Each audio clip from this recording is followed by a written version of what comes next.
Assalamualaikum warahmatullahi wabarakatuh.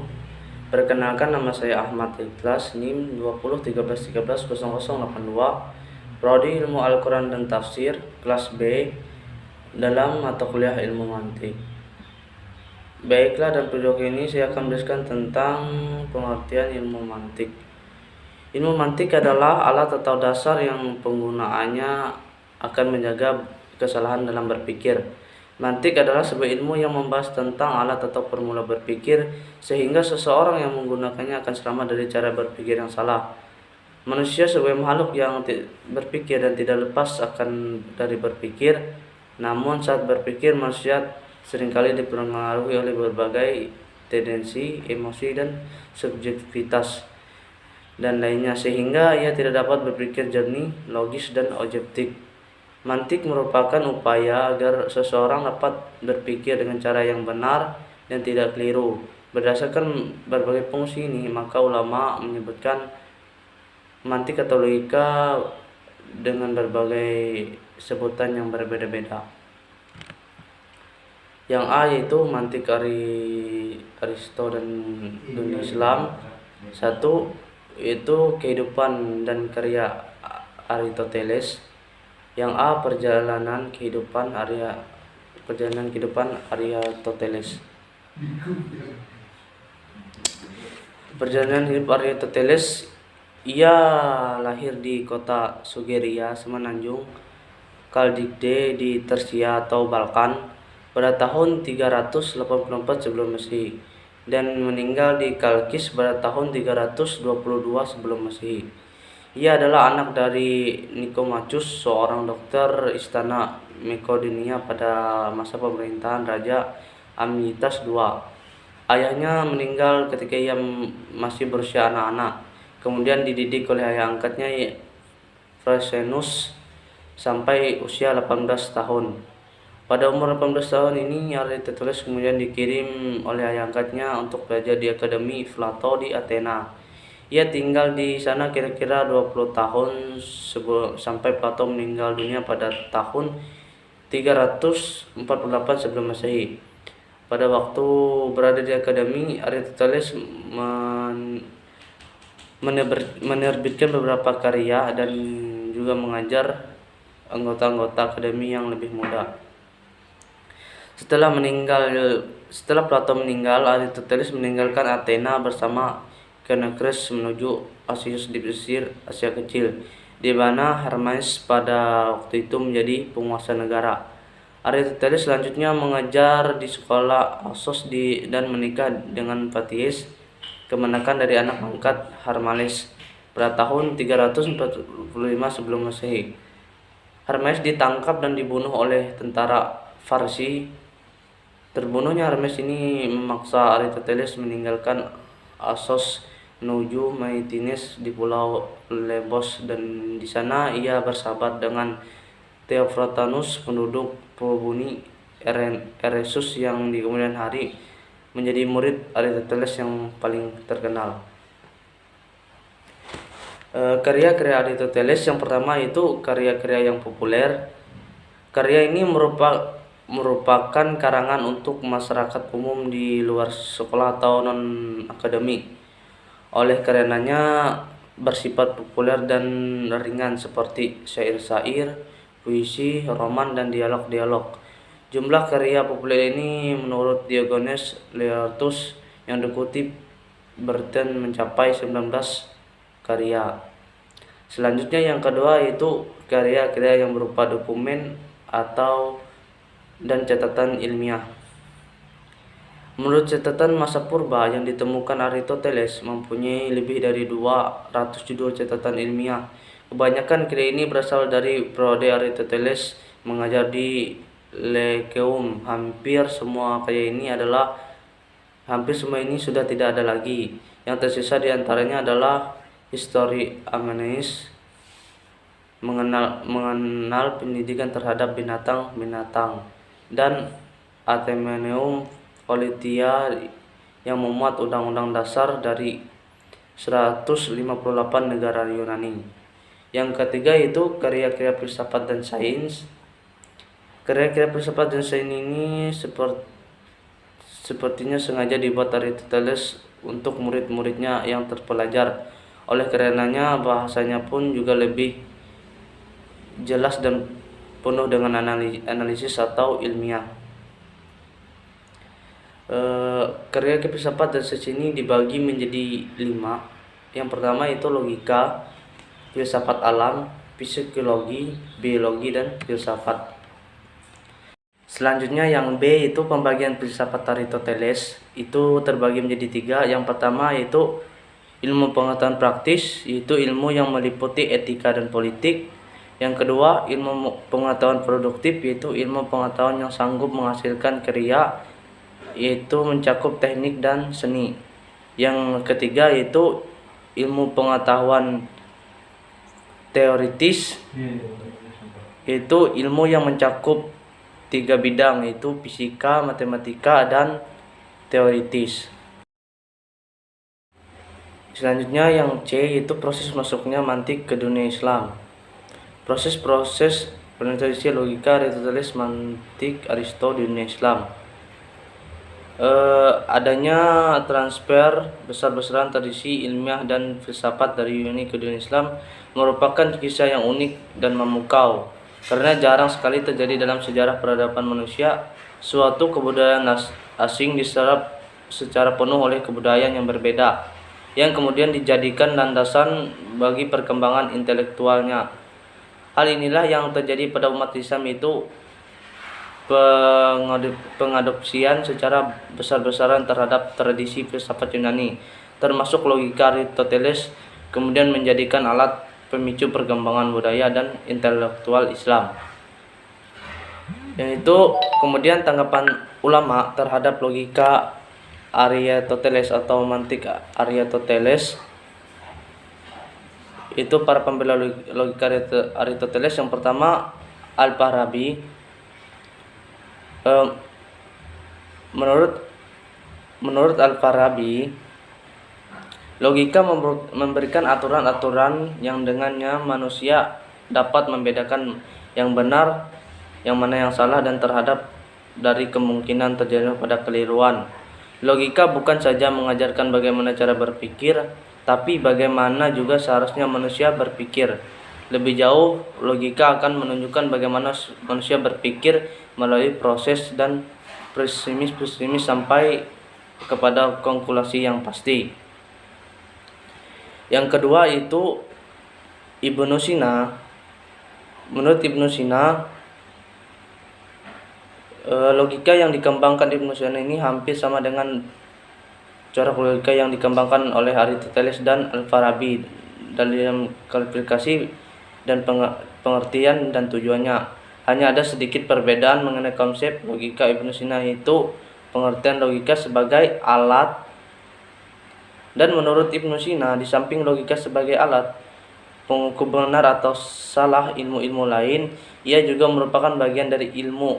Artinya logika merupakan suatu disiplin kajian ilmu, dan logika juga merupakan bagian dari filsafat, sebab bagian dari usaha mengetahui tentang wujud dan hal-hal yang wujud, serta bagaimana cara mengetahui hal-hal yang belum diketahui dan hal-hal yang belum diketahui.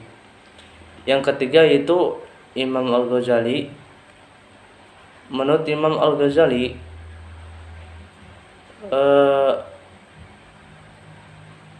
menurut Imam Al-Ghazali itu berpendapat bahwa logika memang merupakan alat, namun mempunyai keterbatasan. Logika adalah alat penimpang atau neraca bagi sesuatu yang tertentu, tetapi ia juga dapat dipergunakan untuk mengembangkan segala sesuatu, terutama dalam persoalan metafisika.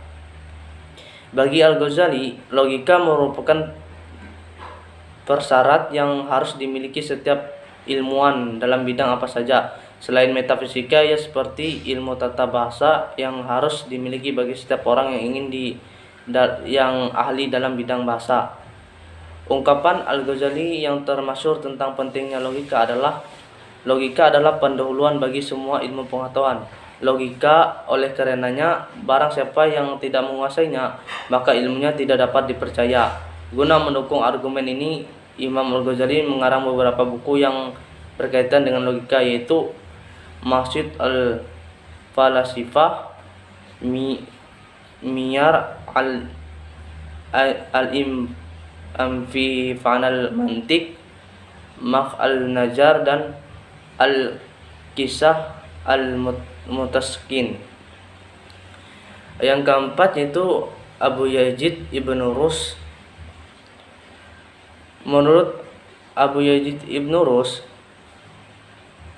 seseorang tidak akan memperoleh kebahagiaan tanpa logika Aristoteles.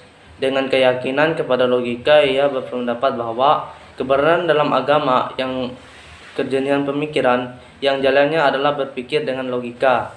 Ibnu Rushd sampai pada pengakuan tentang adanya kesesuaian dan keserasian antara pendekatan agama dan pendekatan filsafat rasional. Artinya tidak ada pertentangan antara agama dan filsafat. Malah filsafat merupakan kawan akrab agama dan merupakan saudara sesusuan dengannya. Bila masing-masing berdiri sendiri dengan logika, epistemologi, dan metodologinya masing-masing, maka kesemuanya mengarah kepada tujuan yang sama, yaitu mencapai keutamaan dan kemuliaan. Muara keduanya adalah sama, yaitu kebenaran, dan tidak mungkin kebenaran yang satu menyalahkan kebenaran lainnya, dan tidak mungkin dan bahkan keduanya saling mendukung. Dengan demikian, bila ditemukan satu pandangan dari filsafat yang bertentangan dengan agama, atau pandangan agama yang bertentangan dengan filsafat, maka pandangan itu merupakan bid'ah yang tidak punya dasar dalam syariat. Selanjutnya itu penentang logika Aristoteles, yaitu Taqi al-Din Ibnu Taimiyah. Menurut beliau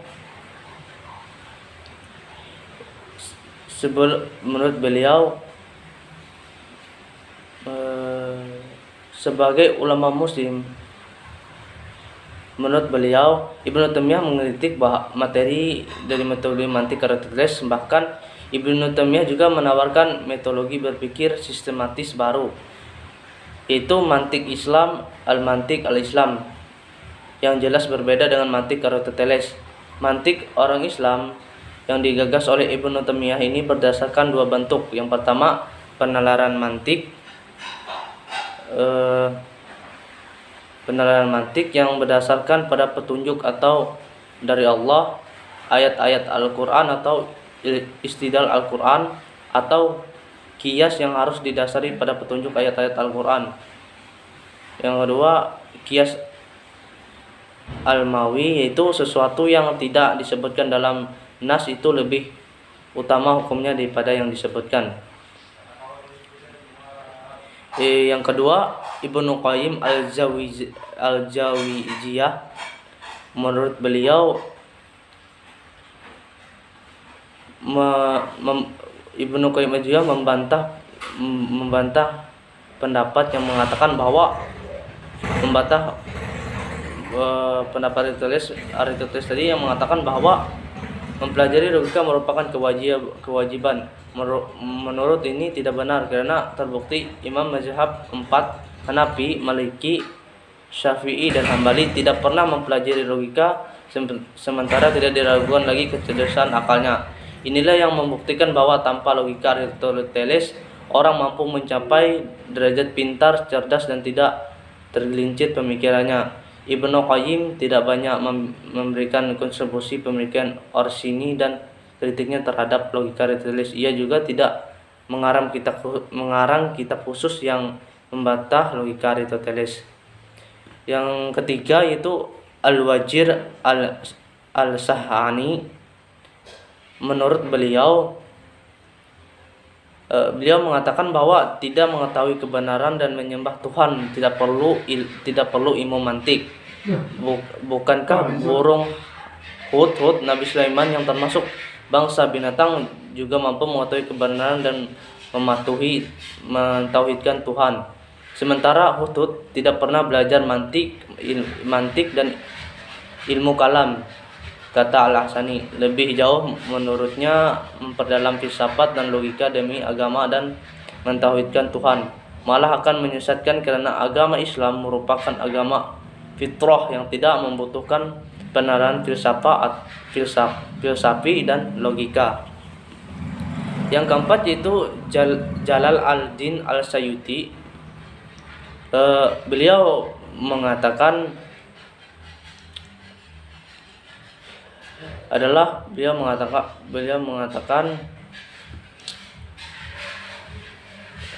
rangkuman yang lengkap dan beliau itu rangkuman yang lengkap dan sistematis tentang pendapat-pendapat ulama atas mantik Aristoteles, mulai dari Imam Syafi'i sampai Ibnu Taimiyah. Ia juga membahas tentang awal mula sejarah mantik maksudnya di dunia Islam dan proses penyerban ilmu-ilmu keislaman. Selain itu, dalam bukunya Al-Sayuti juga merekam beberapa kitab mantik, yaitu mantik yang hilang dari peredaran seperti kitab Nasihah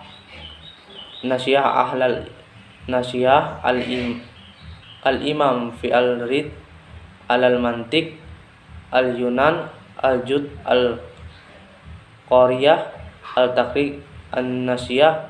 Kedua karangan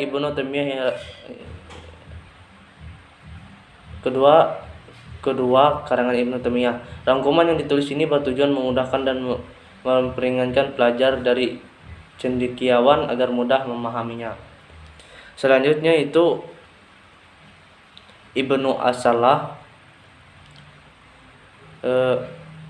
Beliau mengatakan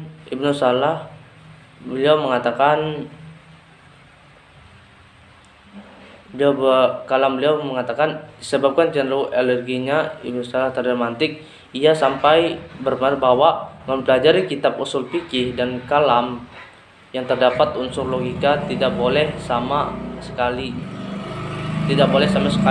dalam kurung itu berarti haram.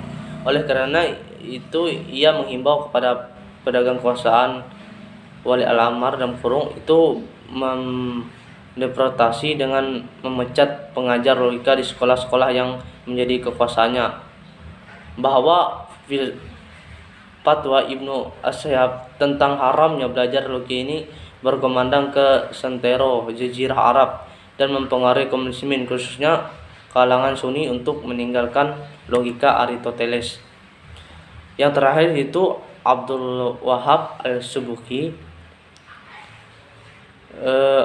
Abdul Wahab Al-Subki adalah seorang alim yang mengikuti jejak Ibnu As-Salah dalam menyikapi logika Aristoteles, namun ia lebih modern dalam mengambil sikap. Artinya, boleh tidaknya mempelajari logika tergantung kepada pribadi orang tersebut. Bagi yang telah kuat agamanya, mantap syariahnya, dan lurus akidahnya, maka boleh saja mempelajari logika Aristoteles dengan dua syarat. Yang pertama, adanya keyakinan bahwa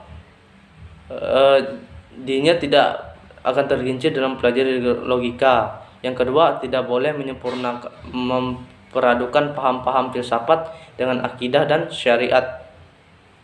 Selama salah satu ini dipenuhi, maka boleh saja mempelajari mantik Aristoteles.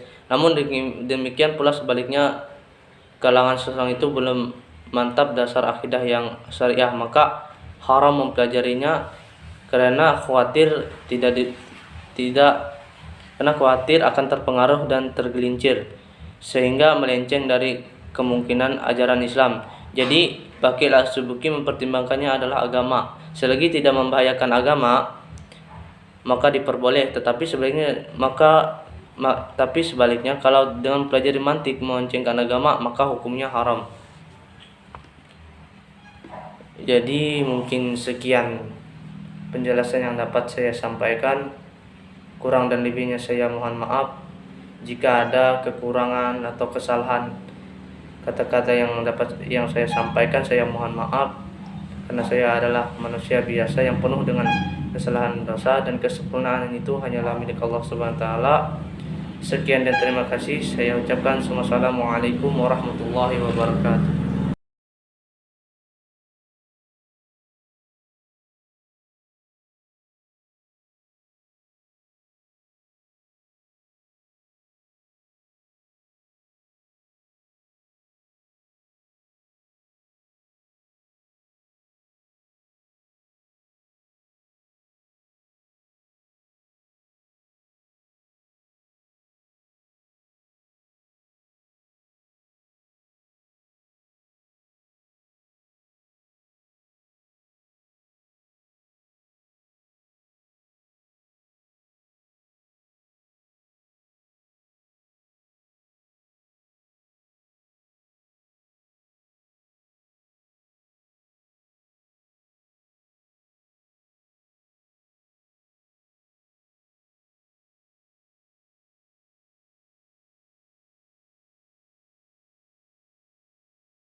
Dari penjelasan di atas tadi dapat kita simpulkan bahwa masuknya filsafat Yunani dan logika Aristoteles ke dunia Islam telah memberikan pengaruh yang amat besar terhadap perkembangan kebudayaan Islam, terutama perkembangan ilmu pengetahuan. Logika Aristoteles ini merupakan bagian filsafat Yunani yang pertama kali dikenal oleh umat Islam. Perkenalan ini berawal dari perdebatan ilmiah antara umat Islam dengan orang-orang Nasrani, Yahudi, dan Zoroaster yang telah menguasai logika Aristoteles. Mereka saling menyerang dan membenturkan ajaran masing-masing demi mendapatkan suatu kebenaran yang hakiki. Dalam perdebatan ini mereka hanya menggunakan argumen yang filosofis dan logis berdasarkan premis-premis di logika Aristoteles. Dan pada masa awal perubahan kaum muslimin dengan filsafat dan logika Aristoteles, hampir semua elemen umat Islam waktu itu begitu antusias menerima budaya baru ini, sehingga ranah-ranah pemikiran khas Islam seperti kalam, tasawuf, dan hukum tersebut meminjam filsafat Yunani dan logika Aristoteles sebagai alat pemicu pengembangan ilmu-ilmu tersebut. Dan euforia intelektual yang gegap gempa ini telah menempatkan filsafat dan logika sebagai menu utama kajian-kajian ilmiah kaum muslimin. Nah, mungkin itu saja yang dapat saya sampaikan. Kurang dan lebihnya saya mohon maaf. Jika ada kata-kata yang salah dan kurang dipahami, saya mohon maaf. Saya ucapkan sekian dan terima kasih. Wassalamualaikum warahmatullahi wabarakatuh.